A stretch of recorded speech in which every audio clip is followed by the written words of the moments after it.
¿Sabes lo que es un sesgo cognitivo? Los sesgos cognitivos son errores de pensamiento que hacen que veamos el mundo de acuerdo con nuestros propios intereses, distorsionemos la realidad para reforzar nuestras ideas establecidas o ignoremos información importante. Esto nos sucede a todos los seres humanos, ya que estos sesgos son el resultado de la cognición humana, que implica la percepción, atención, memoria, el razonamiento y la toma de decisiones. Los sesgos cognitivos pueden influir en cómo interpretamos la información, recordamos eventos pasados y tomamos decisiones. Esto quiere decir que a veces podemos sacar conclusiones erróneas de las vivencias que tenemos, o mejor dicho, de las vivencias que hemos tenido en el pasado, o a causa de ellas, por lo que puede que estemos leyendo de forma incorrecta los hechos que se presentan ante nosotros. Esta forma sesgada de ver la realidad puede intensificarse cuando hemos atravesado una situación en la cual no nos hemos sentido seguros o hemos sentido que nuestra vida estaba en peligro, por lo que nuestra mente se pone en modo de defensa automático. Por eso he decidido llamar a este vídeo la herencia emocional de un narcisista, porque en realidad muchas de estas ideas sesgadas son consecuencia directa del trato recibido. Ya sabes, con sus subidas y bajadas, sus devaluaciones, sus humillaciones y con la luz de gas, todo este cóctel va a hacer que pagues un alto peaje emocional y no solo eso, sino que heredes, por decirlo de alguna manera, ciertas formas de ver el mundo que hasta antes de conocer al narcisista probablemente no tenías. Por eso, para ayudarte a que te conozcas un poco más y a conocer cuáles son esos patrones de comportamiento heredados o que surgen a raíz de este problema, en este vídeo vamos a hablar de sesgos cognitivos que puedes tener durante o después de una relación narcisista. Pero antes, si eres nueva o nuevo en el canal, por favor, suscríbete y dale a like para hacer que el vídeo llegue a más personas. Muchas gracias.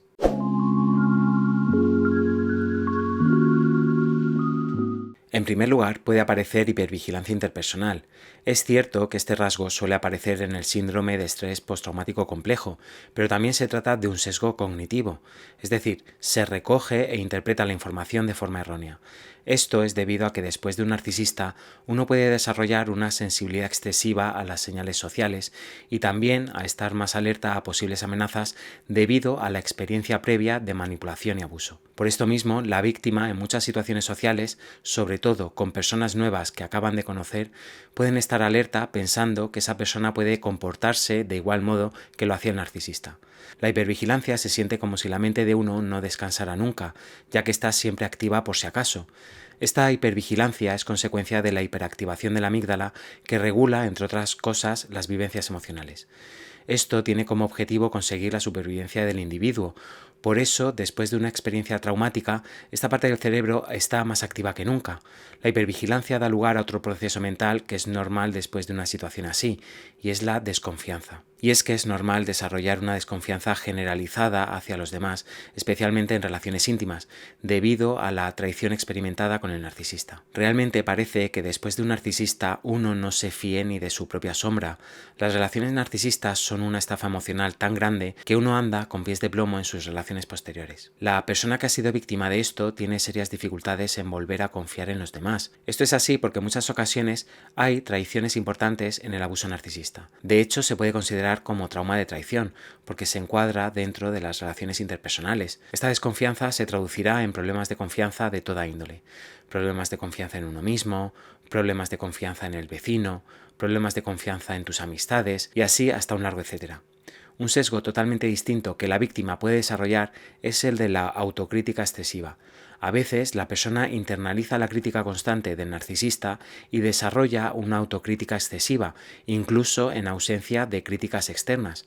O sea, que puede que seas una persona resolutiva, con recursos, válida en multitud de aspectos y que la gente te valide por eso, pero tú aún así tendrás la voz del narcisista en tu cabeza diciéndote lo que haces mal y todo en lo que fallas. Puede que esa voz se haya transformado en tu propia voz o puede que incluso ya no seas consciente del diálogo interno que tienes contigo mismo, pero que sin darte cuenta te lanzas a ti mismo unos mensajes muy negativos heredados de la experiencia anterior. Recuerda que para que un narcisista se sienta bien, tiende a hacer de menos a los demás. No pueden permitir que los demás estén bien o se sientan satisfechos consigo mismos si ellos no lo están, por lo que critican y fomentan esa inseguridad en los demás para salir ellos airosos de alguna manera. Poco a poco, la víctima va incorporando estas críticas como suyas propias y compra un discurso totalmente inventado y poco ajustado a la realidad sobre ella misma y sus capacidades. Esto desembocará en el siguiente punto y es una baja autoestima. La constante invalidación y menosprecio por parte del narcisista pueden contribuir a una baja autoestima y falta de confianza en las propias habilidades y también en los juicios propios. Esto, sumado a la excesiva autocrítica que le compramos al narcisista, hace la combinación perfecta. Y ojo, no estoy diciendo que todos partamos de una autoestima óptima que nos estropea el narcisista, por así decirlo, sino que la mucha o poca autoestima que podamos tener se ve condicionada por el abuso psicológico. Evidentemente, cuanto más tiempo hayamos pasado en esa relación, más mella habrá hecho en nosotros y en cómo nos percibimos. Esta autopercepción está íntimamente relacionada con nuestro nivel de estima propia, ya que la autoestima no es solo querernos a nosotros mismos, sino también conocernos y aceptar tanto lo bueno como lo malo. Y esto obviamente estará muy trastocado si nos hemos relacionado con un abusador y manipulador durante mucho tiempo. En quinto lugar, vemos que puede que hayas desarrollado un miedo al abandono muy fuerte. Debido a la naturaleza volátil de las relaciones con narcisistas, las personas pueden desarrollar un miedo intenso al abandono y esforzarse en exceso para evitarlo. Es decir, te han dejado tirada o tirado tantas veces y te lo han hecho pasar tan mal que literalmente no quieres volver a pasar por eso. Este miedo te condicionará en tus relaciones futuras, ya que por miedo a ese abandono o rechazo podrías tender a minimizar tus sentimientos o a no hacer valer tus opiniones para que no se diese esta situación última. Pareciera que este miedo al abandono lo heredamos de algunos de ellos, ya que, como decían en alguno de los vídeos anteriores, algunos también poseen este rasgo. Esto nos lleva al siguiente punto, y es la evitación de conflictos. Y es que el haber pasado por conflictos intensos y experiencias de manipulación muy fuertes puede llevar a evitar situaciones de conflicto a toda costa, incluso cuando expresar desacuerdo o establecer límites sea necesario. Esta evitación de conflictos estará presente en toda o casi toda la vida social del individuo y se dejará notar en momentos en los que haya un desacuerdo o desencuentro de cualquier tipo. En lugar de defender lo que él o ella opina o lo que a él o a ella le gustaría, siempre se pone en un segundo lugar, minimizando todo su mundo interior como si no existiera. Esto es debido también a esa herencia maldita, digámoslo así, que deja una situación de abuso prolongada en el tiempo. El narcisista o manipulador ha exigido tanto a su víctima, la ha puesto tantas veces contra las cuerdas, que literalmente es incapaz de hacer valer su voz. Se ha acostumbrado a pasar de puntillas alrededor del narcisista para evitar su ira, que se acostumbra a pasar de puntillas también con las demás personas. Tiene interiorizado que si habla más de la cuenta, si se defiende o si intenta que su opinión sea tenida en cuenta, esta será castigada. Por eso es normal ver que muchas personas que se han relacionado con un narcisista evitan los conflictos a toda costa, incluso se disculparán constantemente, como veíamos en el vídeo del egoísmo. Y es que evitarán los conflictos por todos los medios. En séptimo lugar está la idealización o devaluación de las relaciones, incluso el aburrimiento. Y es que pueden surgir patrones de idealización extrema o devaluación de las personas en las relaciones influenciados por la dinámica narcisista pasada. Es decir, muchas personas también heredamos o terminamos normalizando ese patrón de subidas y bajadas tan intenso en el que nos metía el narcisista. Las personas pueden esperar ese chute de dopamina que formaba parte de las fases de idealización y para conseguir esto pueden reproducir parte de esas fases de devaluación. Muchas víctimas terminan creyendo que así son las relaciones. Y sí, evidentemente todas las relaciones tienen sus baches y sus subidas y sus bajadas, pero estas nunca llegan a ser tan intensas como en las relaciones narcisistas. Por eso puede haber gente que incluso se aburra en sus nuevas relaciones. Anhelan esa intensidad emocional que, aunque no le hacía ningún bien, funcionaba como parte de una adicción. Y es que las relaciones narcisistas funcionan como una verdadera adicción. Por eso se pueden llegar incluso a echar de menos pensando en esa sensación de euforia que se tenía con el reforzamiento intermitente.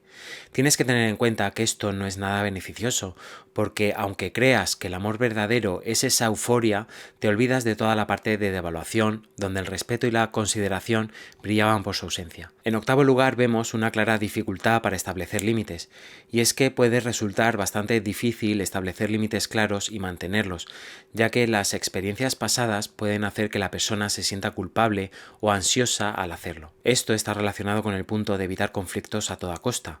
Bien, pues para conseguir esto mucha gente sacrifica sus límites personales para mantener ese equilibrio en el que solo él o ella están invirtiendo energías y no el narcisista.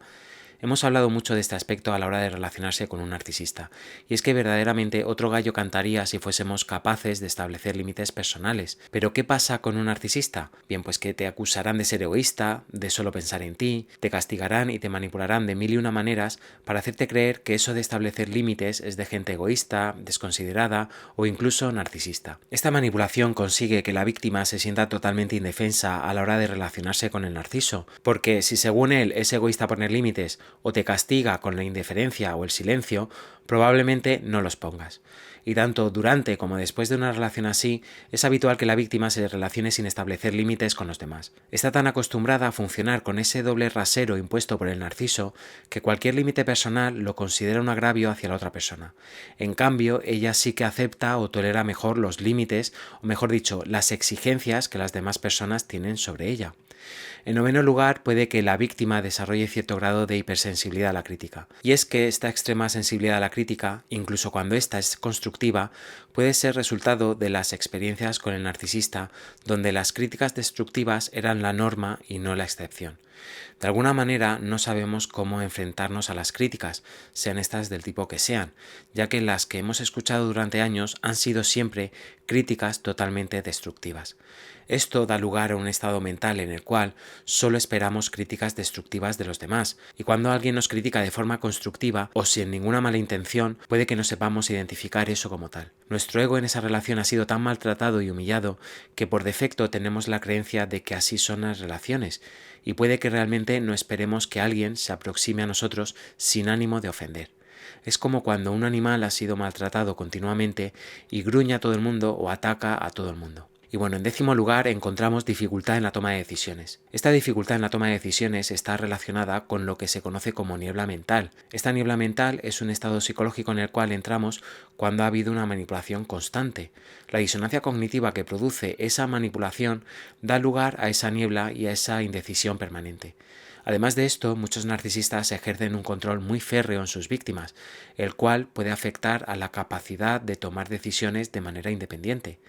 A veces este control es muy explícito y está a la vista de todos, y otras veces es más sutil. Todo dependerá de cómo sea esa persona, pero lo que sí que se ve mucho en las víctimas es esa relación donde el control coercitivo estaba muy presente y posteriormente esa dificultad para tomar decisiones. Además, esta dificultad puede abarcar un amplio catálogo de comportamientos, desde cosas que parecen sin importancia como qué ropa ponerse, a cosas más serias como aceptar un trabajo o decidir buscar uno. Al final, todo tiene que pasar por su aprobación, por lo que en ese sentido se hace extremadamente difícil tomar decisiones que le beneficien a uno y sobre todo si es sin el conocimiento del narcisista. Y bueno, aquí viene mi reflexión personal. Es importante destacar que estos sesgos no son universales y pueden variar según la persona, así como la intensidad y duración de la relación con él o la narcisista. En mi opinión, aunque esto parezca algo así como una herencia maldita, creo que hay muchas cosas que sacar en claro. Es cierto que mientras uno está ahí metido no ve el final del túnel y todo parece muy oscuro. También es cierto que las relaciones narcisistas a veces nos hacen ver el mundo de una manera mucho más perversa y deshumanizada de lo que lo veíamos antes. Y creo que esta visión del mundo tan dura forma parte de esa herencia emocional que nos deja el narciso. Pero también es cierto que a la vez que vemos cosas muy negativas que antes no veíamos, también terminamos viendo cosas muy positivas de las que antes no éramos conscientes. Y no es por agradecer nada al narcisista, ya sabes que yo no soy de esa opinión, además que creo que es una corriente de pensamiento un tanto equivocada, el agradecimiento al abusador. Pero sí que es verdad que trabajando sobre esa herencia emocional que nos ha dejado el narciso, podemos terminar viendo cosas realmente positivas de nosotros mismos y también de los demás que antes no veíamos. Esto no solo les pasa a las personas que han sufrido abuso narcisista, sino a personas de toda clase que han pasado por situaciones muy duras en su vida y han salido adelante. Y bueno, volviendo a lo de antes, por eso yo creo que es tan importante ponerse en manos de un profesional si has vivido una experiencia similar y no sabes cómo salir de ahí. Por supuesto, si ahora mismo no puedes hacer esto, el rodearte de gente que te quiere por quién eres y que te valora simplemente por el ser humano que eres en este momento, te hará mucho bien. La terapia, cuando se pueda, y el apoyo emocional pueden ser recursos muy valiosos para superar estos sesgos y construir relaciones más saludables en el futuro. Por cierto, llegados hasta aquí, ¿tú qué piensas? ¿Te has sentido identificado con algo expuesto aquí? ¿Cómo describirías esa herencia emocional? ¿Has trabajado sobre ella? ¿Cómo lo hiciste? Por favor, escribe abajo en la caja de comentarios. Bueno, hasta aquí el vídeo de hoy. Dale like si te ha gustado y compártelo en tus redes sociales o con alguien que creas que lo pueda necesitar. Suscríbete si no lo has hecho todavía, dándole a la campanita para ver más vídeos así. Te mando un abrazo y mucho ánimo en tu camino a la recuperación.